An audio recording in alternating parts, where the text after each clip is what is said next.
Hi, everybody, and welcome back to Ivy English. I'm Karen. I'm Chris Gorski. Today is June 22nd. We're on page 63 in your magazines. And today we're going to talk about part 2 of the lesson we started yesterday about Charlotte's Web. Yesterday, we looked a little bit about the life of E.B. White and what led him to create this most famous of third grade level readings. And today we are going to jump in depth to what Charlotte's Web is all about. But bonus points if you remember the 3 big things that E.B. White is really remembered for.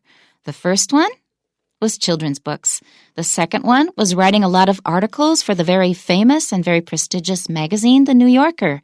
And the third one was writing the very famous style guide, The Elements of Style. It's quite amazing to have 2 iconic, classic books in such very different fields. Charlotte's Web, and then as an adult, you come across him again in Strunk and White's The Elements of Style. Probably most people, I don't imagine, know they're written by the same person. Okay, well, let's get started. One day, Charlotte learns that Wilbur is about to be slaughtered and devises a plan to save his life.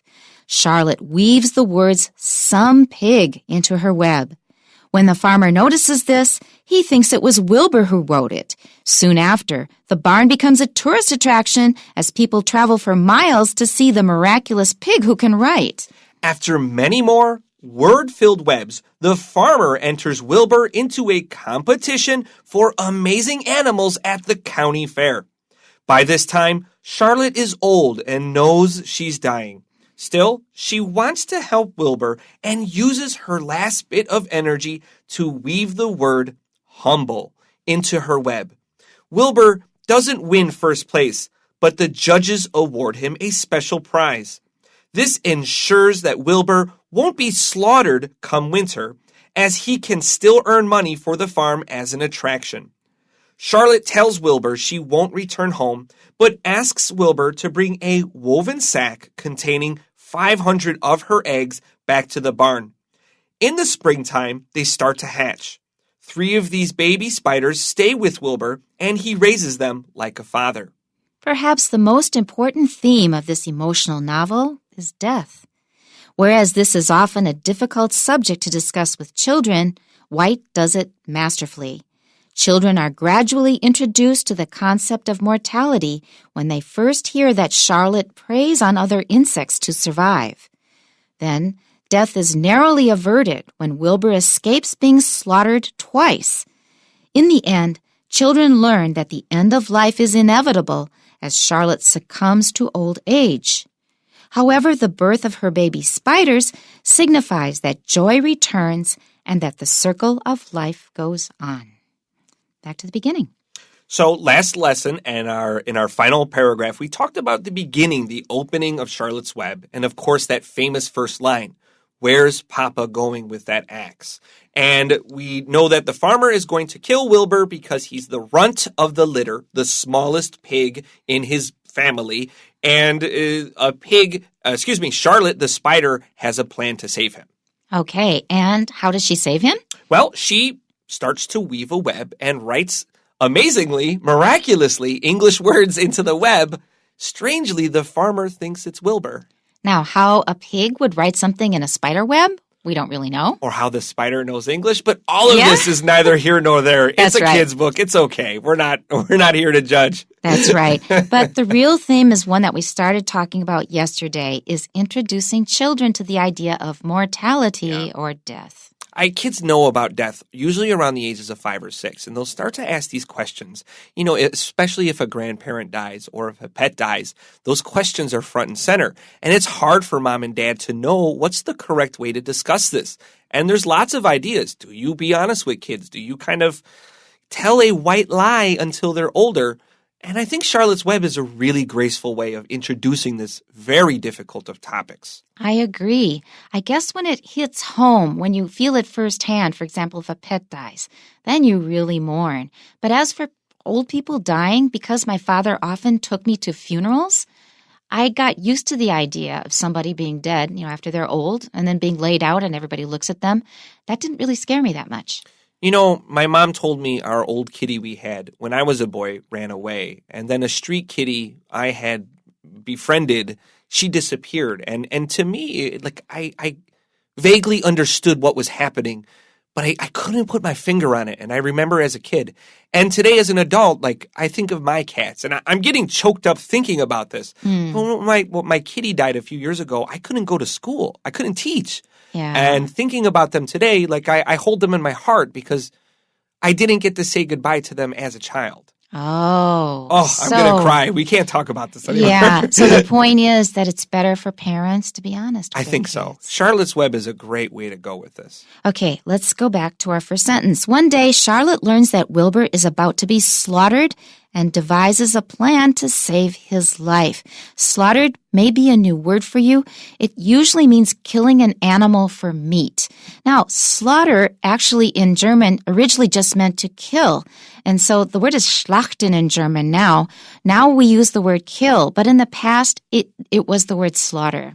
Colloquially speaking, when you slaughter someone, if you're playing a video game or honestly, more sadly, if you're reading the BBC or you're reading the newspaper and you see the word slaughter, you're talking about not just killing of an animal for meat, but the violent and bloody killing of usually many people. Right.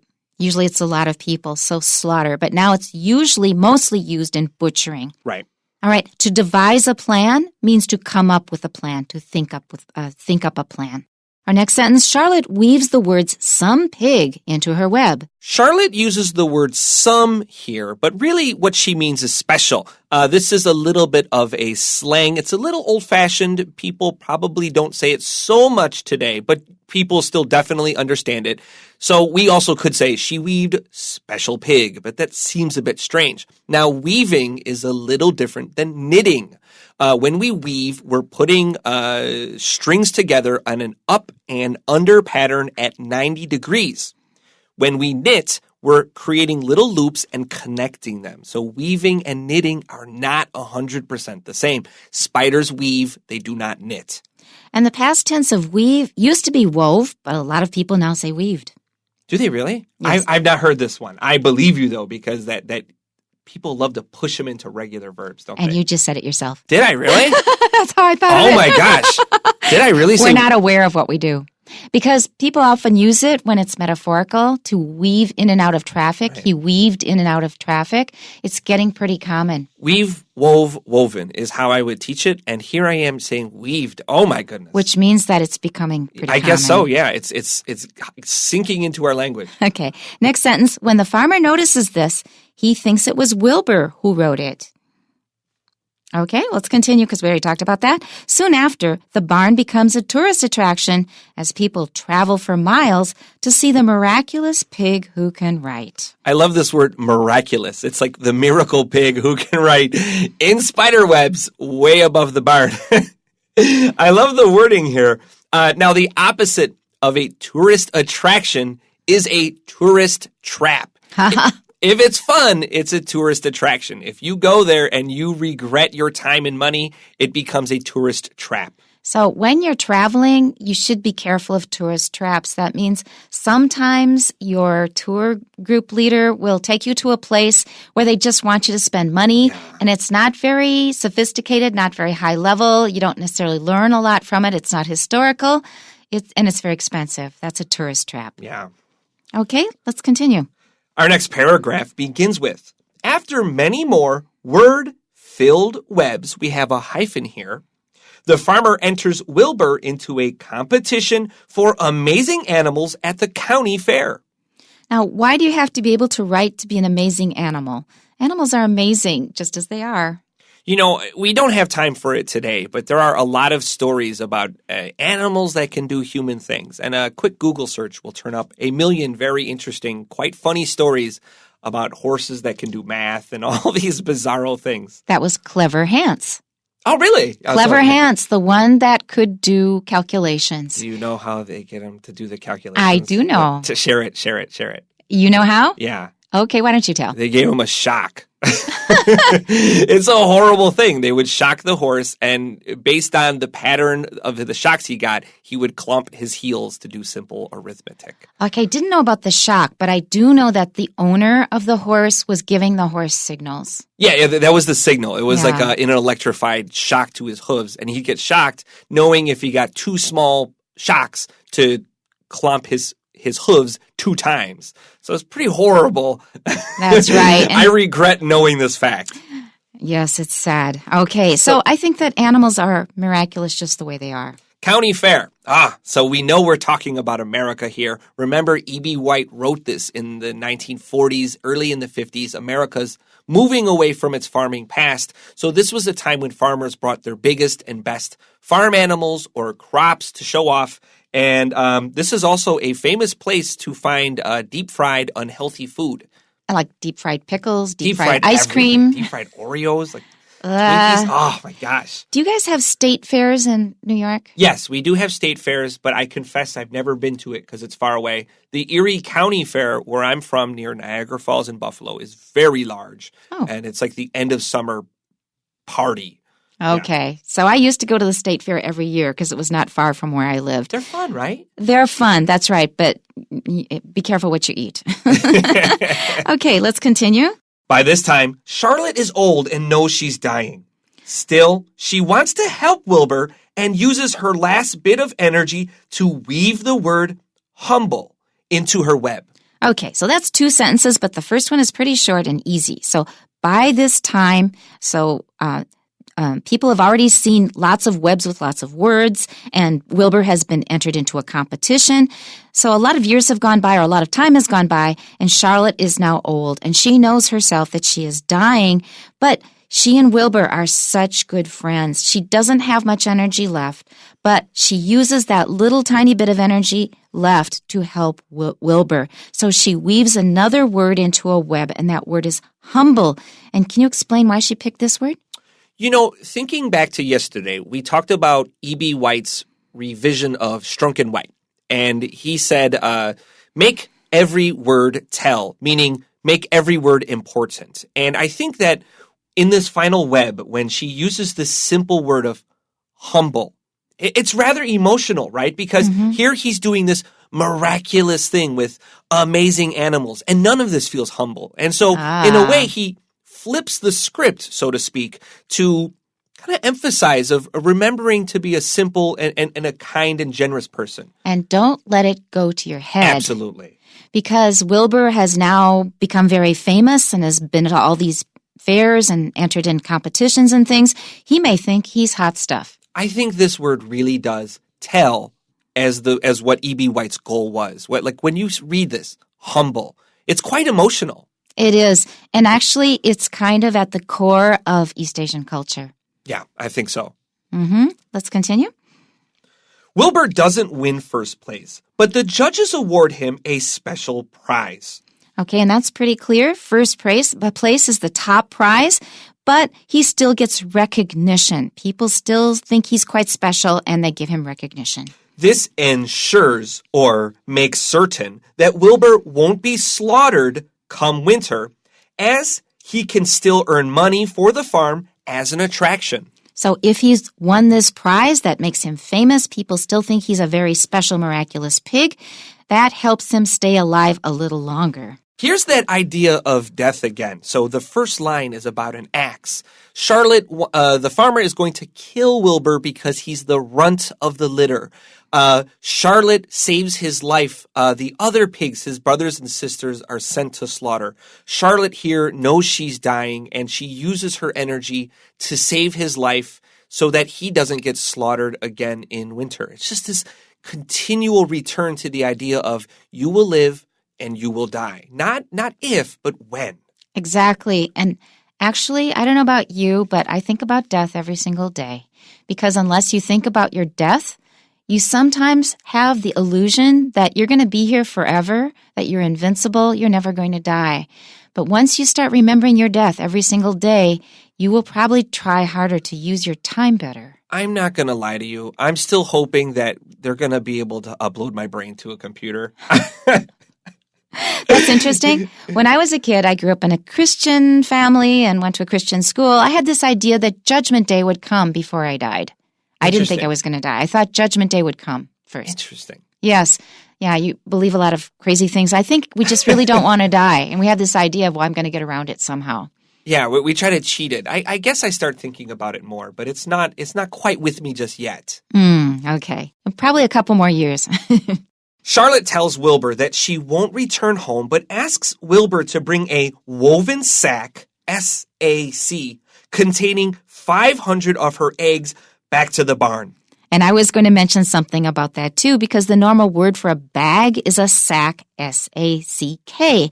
But when we write it just S-A-C, it sounds the same, but it's a special word for a container of eggs of an animal, some kind of an animal. Now, yesterday, Karen, you talked about how you don't mind a spider in your house. No. They keep you busy at the computer. Yeah.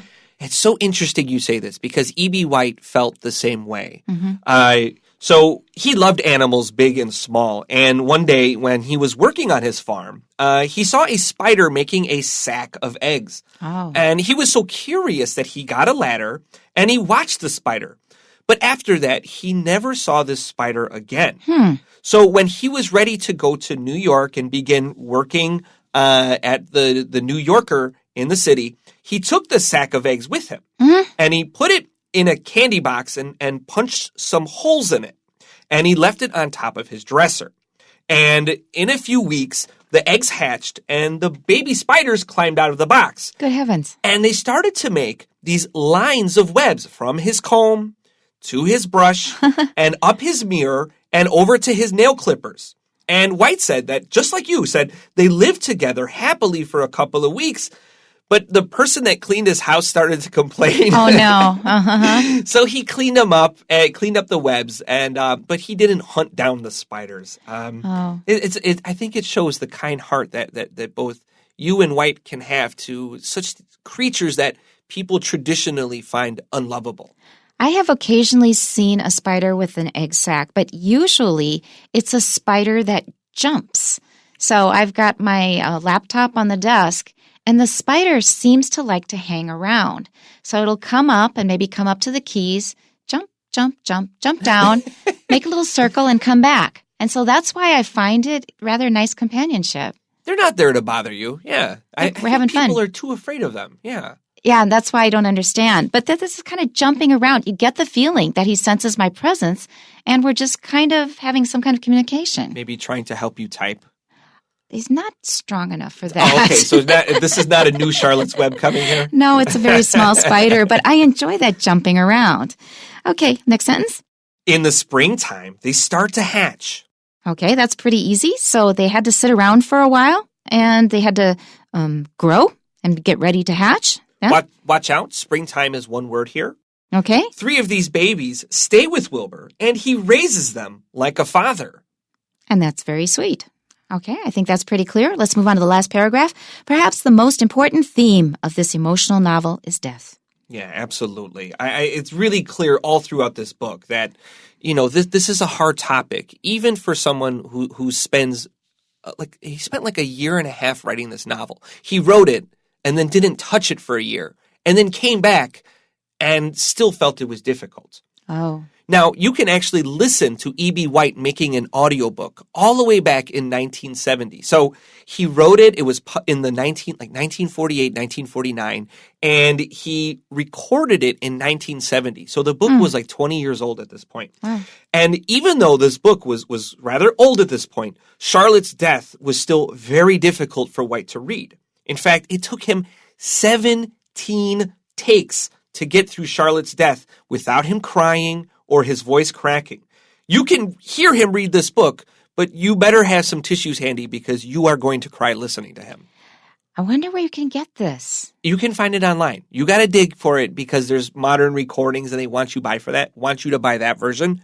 But you can find this. You just have to dig a little harder. I think probably Charlotte's Web, E.B. White reading audiobook. You just need the right keywords. I will look for it. Wow, that sounds interesting. Next sentence. Whereas this is often a difficult subject to discuss with children, White does it masterfully. And we've already talked about that. It's hard to talk to kids about death. Parents are really afraid of it, just like it's hard to talk to kids about sex, but they need to be talked to about sex as well. Things about life, if you encounter them yourself, all by yourself, without preparation, are often harder, so it's better to learn about it in the family. Next sentence, children are gradually introduced to the concept of mortality when they first hear that Charlotte preys on other insects to survive. If you get confused by this word prey, because it sounds like, it means to hunt other animals, but it also sounds like the word to talk to God. If you get confused, this is what I tell my students. If you want to talk about prey, meaning to hunt, under the P-R-E-Y in prey, write the letters A-T. So now you spell the word eat. So pray and eat. If you want to talk about God, you can also under the A in P-R-A-Y write angel. So there you go. Okay, so they sound exactly the same. Okay, but to pray, predatory, we won't spell it for you. That is the adjective. Mortality just means life and death. Right. If you are mortal, that just means that you will die. You are human, you are an animal. Then, death is narrowly averted when Wilbur escapes being slaughtered twice. Okay? In the end, children learn that the end of life is inevitable as Charlotte succumbs to old age. These two words are important ones to learn. One is inevitable. Evit means to avoid. In means not. Something that can't be avoided is inevitable. And make sure that you link the sounds. It's not inevitable, it's inevitable. And the other important word is succumbs, S-U-C-C-U-M-B plus S. To succumb means to die of something, that something is after you, attacking you, or maybe it's an illness. And finally, you can't fight back anymore because it's stronger than you and you succumb. You know, I talked before about the sick pig and E.B. White's article, The Death of a Pig, as reasons why he wrote Charlotte's Web. But somebody actually asked him, why did you write Charlotte's Web? And do you know what he said? So he said he didn't really have a reason. He never said specifically, I wrote Charlotte's Web because. He said, I haven't told why I wrote the book, but I haven't told you why I sneeze either. A book is a sneeze. That's a really good answer. I don't like this answer. It's like the death of the pig. The pig, you understand his emotional state. He writes this novel. How can he say this? I don't believe him. Because so many things come out of us naturally. And if you ask somebody why, they will often make up a reason, but they don't necessarily know the real reason. Yeah, maybe I'm digging into it too much. I think you just like the story. However, the birth of her baby spiders signifies that joy returns and that the circle of life goes on. So signify just means to show. Or to mean, right. And so now spiders have come back. It's not Charlotte, but it's her children. And so things go on. Now, it's easy to get really sad about death and really depressed about it, but nobody really said, that we had a right to be here. We got here without asking for it, without deserving it. Here we are. We have a certain time here on earth. We try to make the best of it. When the time comes, we go, and then our children and grandchildren will take over. E.B. White spent his life writing. He wrote for magazines, children's books, grammar guides, all this stuff. His life was writing. But E.B. White did die. He had Alzheimer's disease, which is a disease that causes you to lose your memory and control of your body. And he died in October 1985. And before he died, while he was suffering from Alzheimer's, while he was losing his memories, his son Joe would read his own essays in his books to him. And sometimes White would ask him who wrote that book he was listening to. And his son would say, "You did, Dad." And White would think about this, and he would often say, "Not bad." Good answer. I think a lot of us are more afraid of getting Alzheimer's than dying. Yeah. That's it for today. Please tune